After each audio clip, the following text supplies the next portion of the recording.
There we go. We got 9,002% more hype coming in from Belligerent Fool. So, ladies and gentlemen, here we are. Okay, so now, what did he tell me? He says I have to push escape, and then resume, and then... Hey, it works! Yes! Insane Fire, OPTVlive, thank you so much.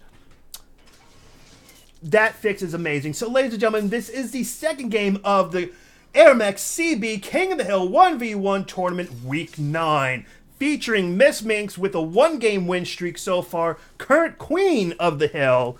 Her opponent for this match, you know him. He tends to win a lot of raffles on OPTV. It is the one, the only, Gleam, a.k.a. Dazzling Lacion. Give it up, show some hype, show some love, social support. Do you want to see Minx stay as Queen of the Hill? You know what? Make your name green, show her your love and support. Or do you want to see Gleam dethrone our current Queen? Make your name blue and show your love as well.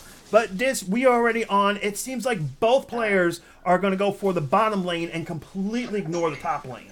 Yeah, that does seem to be pretty standard, but looking at Minx's loadout, she actually doesn't have any tanks in her loadout. Not Armadillos, not Longhorns, not Gemini. Just T99s. What? Okay, well, she is famous for trying new things and being willing to experiment. This is the most interesting one. Stasis Mine, Levelers, Jammers, Patchers, T99s, Gaddies, Aegis, and Flackers. No artillery, no tanks. Okay.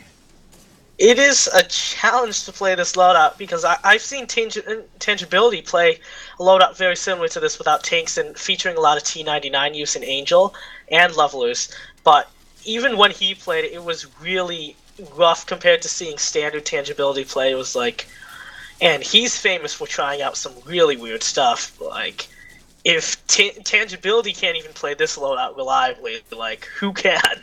Let's see if Minx can. That intriguing. But looks like Gleam just lost his last unit near this outpost. He's got pretty much nothing anywhere. One Butcher, and that is it, running into his death. Let's see, how much damage can the Butcher do before he goes down? Not enough. Man, it is just a pure bombing run right now, and that is where Minx's Aegis will come into play if she gets one out on the field. This is just, I mean, and honestly, I love this, man, because it's not just people just, oh, well, this is the meta, this is what I play, and I can't do anything else. This is someone trying something completely off the wall different and making it work. During a tournament. I mean, that is just awesome. And you really got to give props to someone willing to do something like that during a tournament, so definitely, we've seen two very unusual loadouts from Minx so far. And if she maintains her hill spot for this game, dude, do you want to even guess what the next loadout will be? Let me think. I have no idea. Zippers?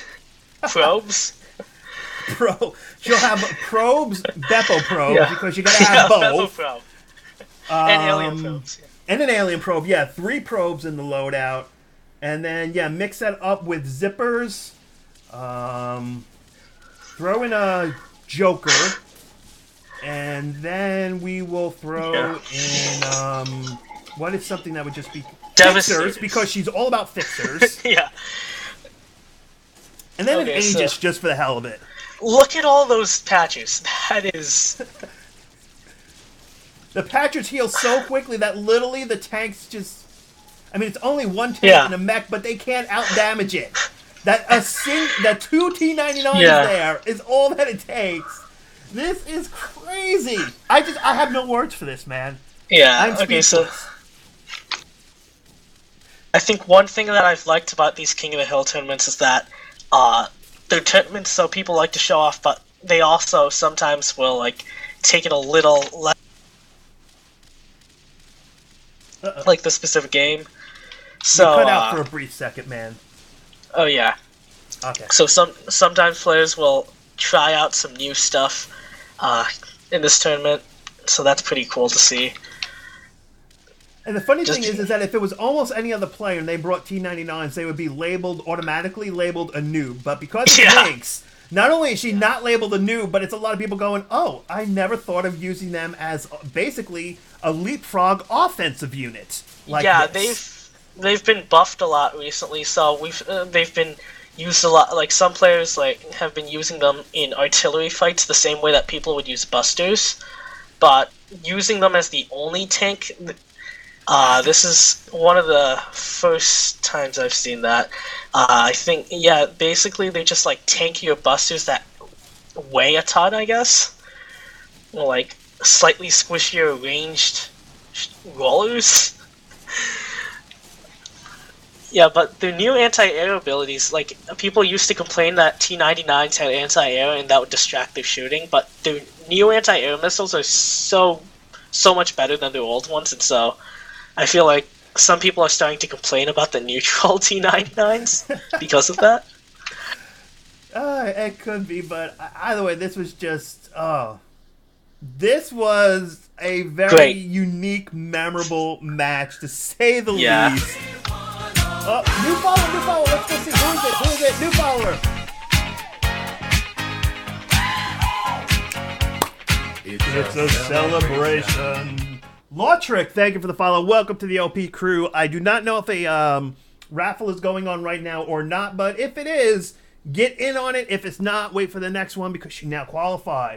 But by the way, folks, for some reason the pop-up did not come up, but there was an anonymous donation from someone saying cleaned out a gift card.